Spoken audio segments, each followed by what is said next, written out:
तो चाहे मर जाना, लेकिन देव उठनी एकादशी के दिन चुपचाप खा लेना, ये एक अमृत तुल्य चीज। माता लक्ष्मी आएंगी साक्षात आपके घर, इतना पैसा आएगा कि संभाल नहीं पाओगे। साल की सबसे बड़ी और सबसे चमत्कारिक एकादशी कही जाती है देव उठनी एकादशी। कहा जाता है कि यह एकादशी पूरे साल के 24 एकादशियों में सबसे श्रेष्ठ मानी जाती है। इस दिन किया गया कोई भी उपाय कभी निष्फल नहीं जाता, यानी जो भी काम सच्चे मन से किया जाए उसका फल अवश्य मिलता है। भक्तों, देव उठनी एकादशी की रात तुलसी माता में एक खास चीज जरूर बांधनी चाहिए और इस दिन गौ माता को एक चीज अवश्य खिलानी चाहिए। साथ ही आज हम आपको ये भी बताएंगे कि जो भी भक्त सच्चे दिल से और पूरे श्रद्धा भाव के साथ देव उठनी एकादशी के दिन ये एक चीज खा लेता है, उसके घर में धन दौलत और समृद्धि की वर्षा होती है। इसीलिए भक्तों, आपसे एक विनती है कि वीडियो को पूरा देखें, आधा अधूरा कभी ना देखें। जो व्यक्ति ज्ञान को अधूरा लेता है उसे पूर्ण फल कभी नहीं मिलता। इसीलिए आप वीडियो को अंत तक जरूर देखें, क्योंकि हम आपको हर जानकारी क्रमवार बताएंगे। भक्तों, हर साल कार्तिक मास के शुक्ल पक्ष की दशमी तिथि के अगले दिन देव उठनी एकादशी मनाई जाती है। इस वर्ष यह शुभ तिथि 1 नवंबर 2025 को शनिवार के दिन पड़ रही है। देव उठनी एकादशी की तिथि की शुरुआत 1 नवंबर की सुबह 9:11 से होगी और इसका समापन अगले दिन 2 नवंबर की सुबह 7:31 पर होगा। इस वर्ष इस दिन व्याघात योग और स्वार्थ सिद्धि योग का संयोग बन रहा है। इन योगों में भगवान विष्णु की पूजा करने से साधक को मनोवांछित फल की प्राप्ति होती है। हिंदू धर्म में देव उठनी एकादशी का बहुत विशेष महत्व है, क्योंकि इस दिन भगवान विष्णु 4 महीने की योग निद्रा से जागते हैं। भगवान के जागने के साथ ही सृष्टि से पुनः शुभ और मांगलिक कार्य जैसे विवाह, सगाई, गृह प्रवेश और मुंडन आदि शुरू हो जाते, इसीलिए इसे देवोत्थान एकादशी या देव प्रबोधनी एकादशी भी कहा जाता है। भक्तों, आगे बढ़ने से पहले अगर आप भी चाहते हैं माता लक्ष्मी का आशीर्वाद आप पर बना रहे, तो इस वीडियो को लाइक करें और अपने ही चैनल को सब्सक्राइब जरूर करें, आपके अपने चैनल को, और कमेंट बॉक्स में जय माता लक्ष्मी जरूर लिखें। देव उठनी एकादशी के दिन व्रत रखने वाले व्यक्ति को निर्जल या केवल जल आधारित पदार्थों पर रहना चाहिए। अगर कोई वृद्ध, रोगी या बालक है तो वो एक समय का फलाहार कर सकता है। इस दिन चावल और नमक का सेवन नहीं करना चाहिए। दिन भर भगवान विष्णु या अपने इष्ट देव की उपासना करें। देवोत्थान एकादशी के दिन पूजा के लिए सबसे पहले गन्ने का मंडप बनाएं। बीच में एक सुंदर चौक बनाकर उसके मध्य में भगवान विष्णु की मूर्ति या चित्र स्थापित करें। चौक के पास भगवान के चरण चिन्ह बनाए जाते हैं जो पूरी पूजा तक ढके रहते हैं। भगवान को गन्ना, सिंघाड़ा, फल और मिठाई अर्पित करें। फिर एक घी का दीपक जलाएं और उसे रात भर जलने दें। भोर में भगवान के चरणों की विधिवत पूजा करें और फिर भजन कीर्तन करते हुए भगवान को जगाएं। कहते हैं कि इस दिन भगवान के चरणों को स्पर्श करके ही जो भी मनोकामना मांगी जाती है वो अवश्य पूरी होती है। देव उठने के बाद तुलसी विवाह का विशेष महत्व। भगवान विष्णु के योग निद्रा से जागने के बाद उन्हें शालिग्राम स्वरूप का विवाह तुलसी माता से कराया जाता है। जो भक्त तुलसी माता का विवाह संपन्न कराते हैं उन्हें वैवाहिक जीवन में सुख, शांति और प्रेम की प्राप्ति होती है। एकादशी के दिन अपनी क्षमता के अनुसार अन्न दान करना बहुत शुभ माना गया। अगर किसी कारणवश व्रत पूरा नहीं रख सकते तो दिन में एक बार फलाहार करें या केवल दूध और फल का सेवन कर सकते हैं। भक्तों, देव उठनी एकादशी केवल एक तिथि नहीं है, इस दिन की गई पूजा, भक्ति और साधना का फल सैकड़ों गुना बढ़कर मिलता है। इसीलिए भक्तों, इस वर्ष की देव उठनी एकादशी को पूरे विधि विधान, श्रद्धा और भक्ति भाव के साथ मनाएं, ताकि आपके जीवन में सुख, शांति, समृद्धि और सफलता का प्रकाश हमेशा बना रहे। देव उठनी एकादशी पर भगवान विष्णु को सफेद रंग का भोग लगाएं। इस दिन खीर या सफेद रंग की कोई भी मिठाई का भोग लगाने से श्री हरि विष्णु प्रसन्न होते हैं। शास्त्रों के अनुसार देव उठनी एकादशी के दिन तुलसी माता को लाल रंग के वस्त्र चढ़ाना चाहिए। ऐसे में अगर किसी के कर्मों के कारण मुंह से अपशब्द भी निकल रहे होते हैं तो उन्हें भी ये लाल वस्त्र रोक लेते हैं।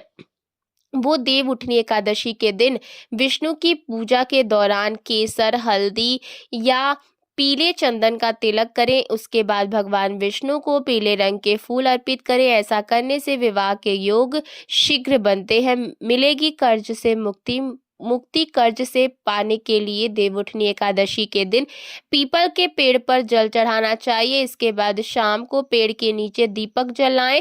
मान्यता है कि इन उपायों को करने से व्यक्ति को जल्द ही कर्मों से और कर्जों से मुक्ति मिल सकती है। चलिए आगे जान लेते हैं कि कौन सी गलतियां भगवान विष्णु को क्रोधित कर सकती, इसीलिए आप ऐसी गलती भूलकर भी ना करें।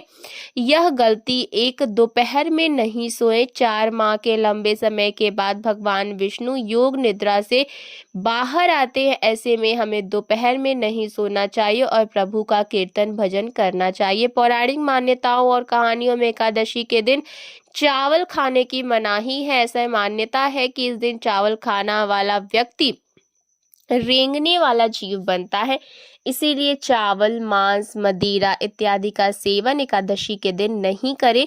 साथ ही लहसुन, प्याज से भी परहेज करें। किसी को भला बुरा नहीं कहे। इस दिन अपने मन में सिर्फ और सिर्फ भगवान के प्रति आस्था और भक्ति का भाव रखना चाहिए, तब जाकर आपकी पूजा सार्थक होगी। भूल कर तुलसी का पत्ता नहीं तोड़े। तुलसी भगवान विष्णु को अत्यंत प्रिय है। ऐसे में भूल कर भी इस दिन तुलसी की पत्तियां नहीं तोड़े, इससे भगवान विष्णु रुष्ट हो जाएंगे। देवउठनी एकादशी पर करें इन चीजों का दान। देवउठनी एकादशी पर पीले वस्त्र, मुरली, धान, गेहूं, मक्का, बाजरा, उड़द, वस्त्र, सिंघाड़ा, शकरकंदी, गन्ना, मौसमी फल, केसर, केला, हल्दी, मोरपंख और शंख आदि का दान करना बहुत शुभ माना जाता है। दान करते समय इस बात का ध्यान रखें कि इसका जिक्र किसी तीसरे व्यक्ति से ना करें, इससे उस दान का आपको फल नहीं मिलेगा। तुलसी वृक्ष और शालिग्राम का विवाह समारोह सुंदर से मंडप में किया जाता है। समारोह के दौरान नामाष्ट सहित विष्णु सहस्त्र नाम का पाठ किया जाता है। शास्त्रों के अनुसार इस तुलसी शालिग्राम विवाह को मनाने का कारण सुखी वैवाहिक जीवन और पुण्य की प्राप्ति होता है।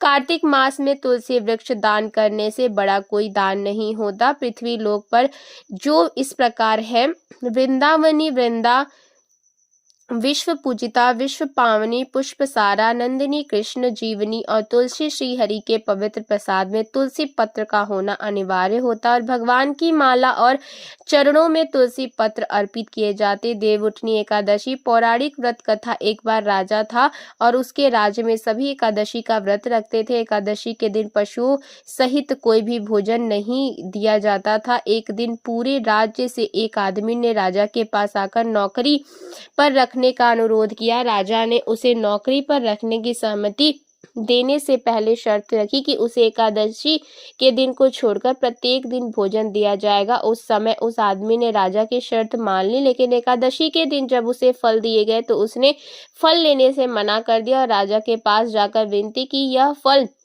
उसके लिए पर्याप्त नहीं है और वो भूख से मर जाएगा और उसने राजा से खाना देने की विनती की।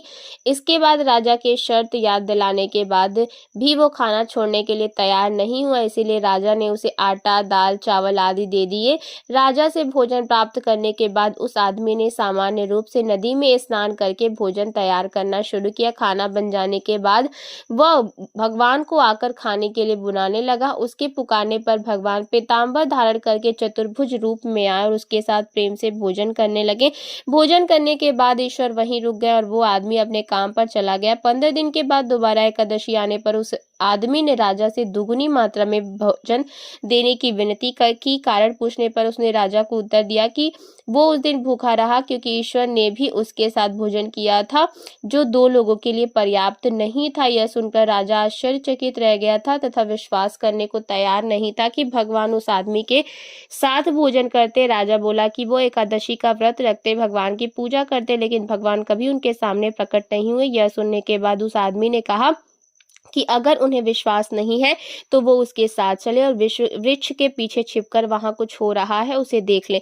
उस आदमी के सच और झूठ की जानने की इच्छा से राजा नदी के पास जाकर पेड़ के पीछे छुप गए। हमेशा की तरह आदमी ने खाना पकाया और शाम तक भगवान को पुकारता रहा, लेकिन भगवान नहीं आए। आखिरकार उस आदमी ने भगवान से प्रार्थना की यदि वो नहीं आए तो वो नदी में कूदकर अपनी जान दे देगा, लेकिन भगवान फिर भी नहीं आए। तब वह स्वयं मरने के लिए नदी की तरफ चलने लगा। जीवन खत्म करने की उसकी दृढ़ इच्छा शक्ति जान जानकर ईश्वर ने जल्दी से प्रकट होकर उसे ऐसा करने से रोका और फिर दोनों एक साथ भोजन का आनंद लिया। भोजन करने के बाद भगवान उसे अपने विमान से अपने धाम ले गए। यह देखकर राजा को एहसास हुआ कि जब तक मन शुद्ध ना हो तब तक उपवास करने से कोई लाभ नहीं है। इससे राजा को सीख मिली कि उसने भी शुद्ध मन से व्रत करना प्रारंभ किया और अंत में स्वर्ग को प्राप्त हुआ। तो दोस्तों देवउठनी एकादशी के दिन आपको गन्ना जरूर खा लेना चाहिए, क्योंकि गन्ना खाने से माँ लक्ष्मी होती हैं और भगवान विष्णु आपके ऊपर बहुत सारा कृपा बरसाते हैं और आपको तुरंत स्वर्ग लोक तक का मार्ग जो है वो प्रशस्त कर देते हैं।